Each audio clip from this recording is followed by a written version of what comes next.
Hi friends, இந்த வீடியோவில் என்ன பார்க்குறீங்க அப்படின்னா ஸ்நாக்ஸ் தான் பார்க்குறீங்க. வீட்டில் தான் செஞ்சுருக்கேன். இந்த ஸ்நாக்ஸு என்ன செஞ்சேன் அப்படின்னா ஈவினிங் தான் நான் செஞ்சது. முறுக்கு செஞ்சுருக்கேன். இன்ஸ்டன்ட் முறுக்கு அரிசி மாவு வச்சு செஞ்சது. இந்த ரெசிபி நான் ஆல்ரெடி அப்லோட் பண்ணியிருக்கேன் என்னோடய சேனலில். பார்க்காதவங்க போய் பாருங்கள். நல்லா கிறிஸ்பியாக இருக்கும், ரொம்ப டேஸ்ட்டாக இருக்கும். நம்ம ரெகுலராக அரிசி உளுந்து போட்டு எப்படி செய்வோமோ அதே டேஸ்ட்டில் தான் இருக்கும். பட் ஆனால் ரொம்ப ஈஸியான ரெசிபி. கிறிஸ்பியாக இருக்கும், நல்லாவே டேஸ்ட்டாகவும் இருக்கும். குயிக்காக முடிச்சிடலாம், சிரமப்பட வேண்டியதே இல்லை. அதே மாவில் ரிப்பன் பக்கோடா கொஞ்சம் செஞ்சுருக்கேன். இதுவும் நல்லா நமக்கு கிறிஸ்பியாக இருக்குது. சவுண்டு கேட்குதா உங்களுக்கு? பாருங்கள். நெக்ஸ்ட்டு மைதா மாவில் ஸ்நாக்ஸ் செஞ்சுருக்கேன். இது வந்து ஆல்ரெடி நான் அப்லோட் பண்ணியிருக்கேன்.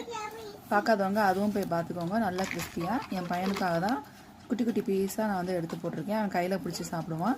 ஸோ பிடிச்சிருந்தால் மறக்காமல் லைக் பண்ணுங்கள், கமெண்ட் பண்ணுங்கள், ஷேர் பண்ணுங்கள், சப்ஸ்கிரைப் பண்ணுங்கள். பக்கத்தில் இருக்க பெல் பட்டனை ப்ரெஸ் பண்ணுங்கள். அப்போ தான் நான் போடுற வீடியோஸை நீங்கள் உடனே பார்க்கலாம். தேங்க்ஸ் ஃபார் வாட்சிங்.